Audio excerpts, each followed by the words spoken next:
What we're going to demonstrate today is how to patch a single gang box hole where there was an outlet or a light switch that's been moved. So what I like to do is an old school way of patching, and that's to put a plug in behind the drywall. And I put 2 pilot screws in here, cut the plug just a little bit bigger than what the hole is. I put a screw in here just so it makes it a little bit easier to put that piece in back behind here. And you need to make sure you're lined up real well, and pull out on this pretty tight because these screws aren't going to want to just set in there real easy. Get that one started.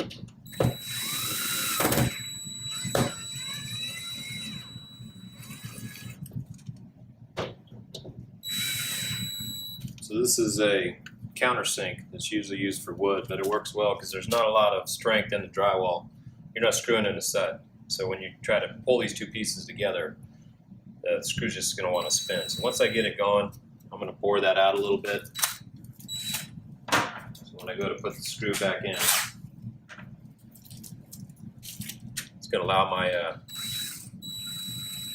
drywall to countersink. All right, we're going to take some hot mud. Doesn't matter what brand. This is a 45-minute set. Just need to put in enough that it's going to fill that hole. And what I like to do is use some of the ArmourFill, which is actually on the wall. Do a combination of the 2.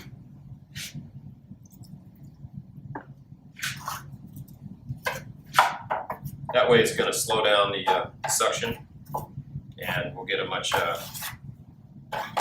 better bond also. So this is, we're not feathering this out. This is really just material to fill, so you really don't have to get it super consistent to where we're going to be sanding and floating.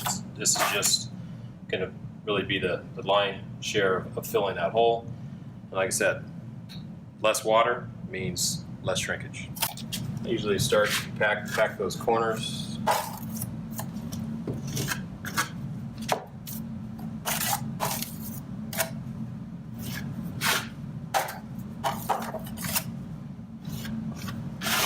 Try not to get it too much. That's just going to make for a larger patch.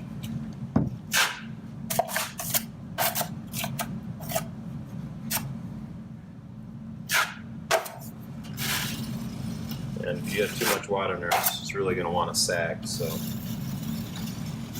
that's it. Here, it does say 45 minutes, but probably it's going to be about 2 hours before we can come back and lightly sand that, and then put another smoother coat in there. It's been a couple hours. This is hardened now, so we're ready for our second coat. Same thing. We're going to use a little hot mud and a little less of the ArmourFill this time. We're going to mix a little smoother because we do want this to come out much smoother than the lumpy product that we did before. Don't need a whole lot.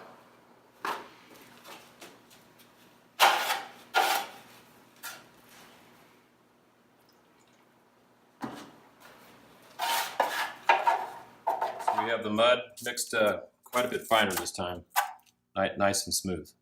So.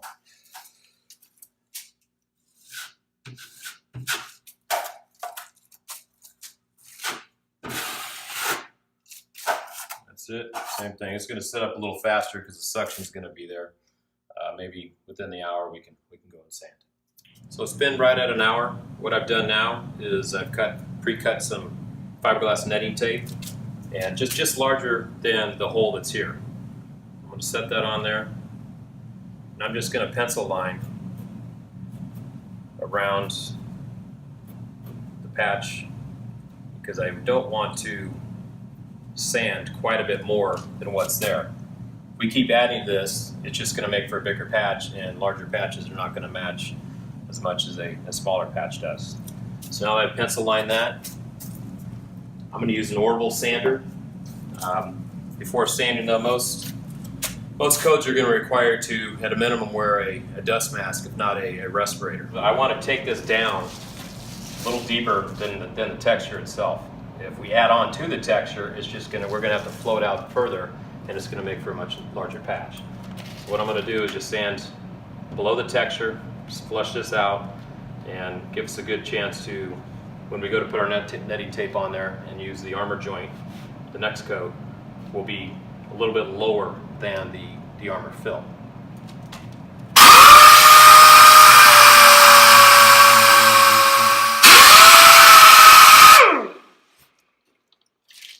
So that is roughly the size of the tape that we had, the fiberglass netting tape. And again, this is going to allow us to use mud, put the tape on there, and the finish of that will be a little less than the ArmourFill. I'm going to put my tape back up here to make sure that the area that I've sanded is large enough and my texture is not coming onto the taped area. So I have a little bit more area that I need to sand there. I'm also going to take a blade and make sure that this is right and high on the left and right with the texture. That make sure I need to get a little bit more here on the left to do. This is a little bit high here, so I'm going to grab the air-powered sander and hit it one more time just to make it a little bit larger. And one of the reasons to use an air-powered sander or an electrical sander is anybody that's used and applied ArmourFill, this is a very, very durable product. Being used in hotels, hospitals, retirement homes, anywhere that lobbies, anywhere that there's going to be a lot of abuse, a lot of high traffic, anybody dragging anything across this. This is not drywall, mud, and paint. This is an integral colored finish, so it is your drywall, mud, and paint all in one product.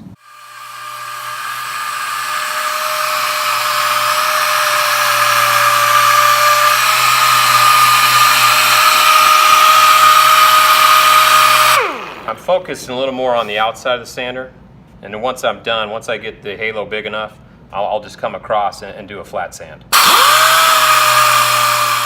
Just to make sure before we go to put on the armor joint that we're good. We have enough that we can fill in there with. So. Yeah. All right, so we've sanded it just enough to get the tape on. This product here is called Armor Joint. It's a full acrylic, no gypsum joint compound. Works great for patches, exactly what we're doing here today. It has less shrinkage than your typical box mud. This is dispersed just as paint is, so this product can go to a zero edge. Flows really nice, texture's really good, goes through boxes, goes through your bazookas, all your tools, cleans up. Just a little bit stickier than your regular drywall mud because it is, again, it's acrylic. There's no gypsum. Put my tape on.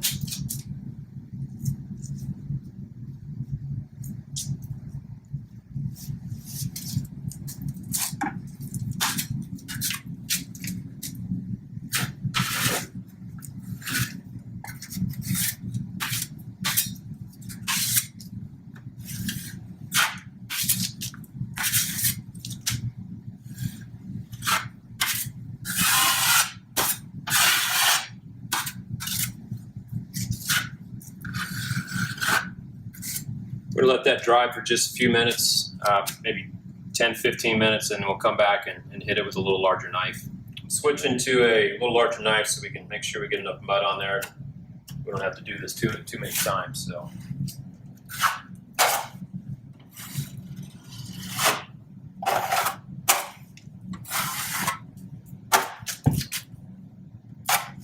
Hit that one more time. So we let this dry now for another hour. This time I'm going to use a 120 grit, just a little elbow grease, not the orbital. We don't want to get anywhere near there. We're just going to knock this down just a little bit, come back over with one more pass, and then we should be ready to sand one more time and put the primer on and then the ArmourFill over the top. And just slightly sanding this just to knock off the hides.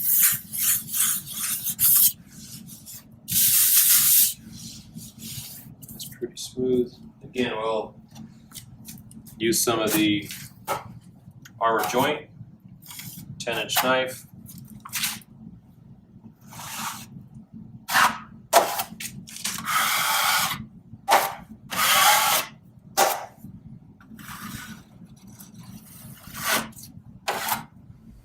Our last pass is done, so we're ready to do our final sanding. We have a little bit of a hump here, so I'm going to flatten that out. Then I'm going to focus more on a circular pattern with the sander, so when we go to shoot our final texture on to blend in, we can have a better chance of it blending in.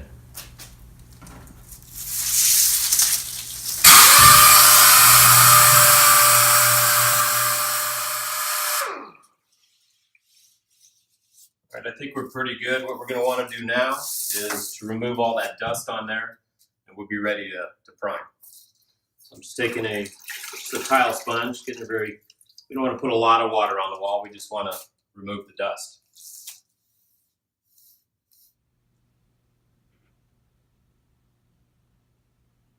Originally, this panel was done in a 2-coat process. ArmourFill sprayed through an airless as a base coat, and ArmourFill sprayed through a hopper for an orange peel finish. And to get the best results for this patch to blend in well is we want to recreate that finish. So we're going to start by using a small roller. We're not going to use an airless for this small area. We're going to use a small 3/8" nap roller.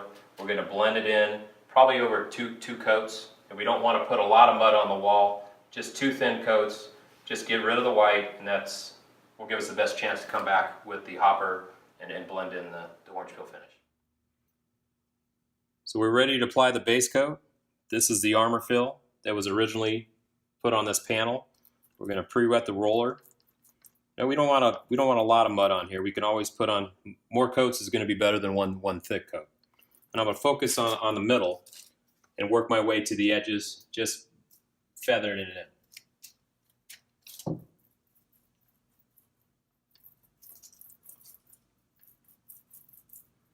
Yeah, you can see that stipple.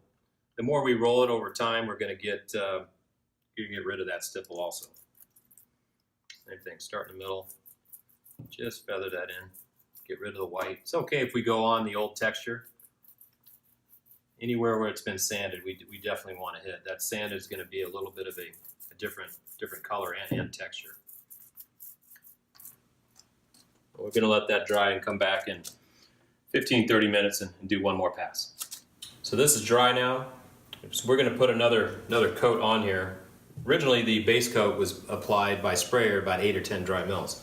What we just did was about 2 or 3 mils. So it's going to take us another couple passes. Hopefully we can do it in one. And you can still see a little bit of the white coming through. You can still see the white patch coming through. So hopefully this next coat will hide that.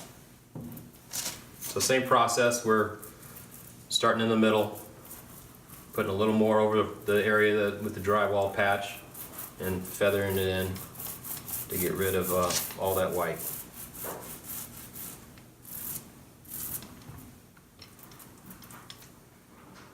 Again, there's going to be quite a bit of stipple. I'm just going to keep working it until all that stipple has been reduced. Second coat is dry now. We're ready to spray our final coat of the orange peel. We're going to use Graco's Fast Finish. It's a pressurized hopper. It works well with our ArmourFill to achieve orange peel, knockdown, really any texture you want, fine or even heavy textures. We only have one shot at doing this, so we want to make sure we get it right. So we always do a test panel. If it takes you 7-8 times, not a big deal. Like I said, you only have one chance of doing this. So I'm going to turn this on. It's going to get a little loud. Just going to do a small little section just like we did there.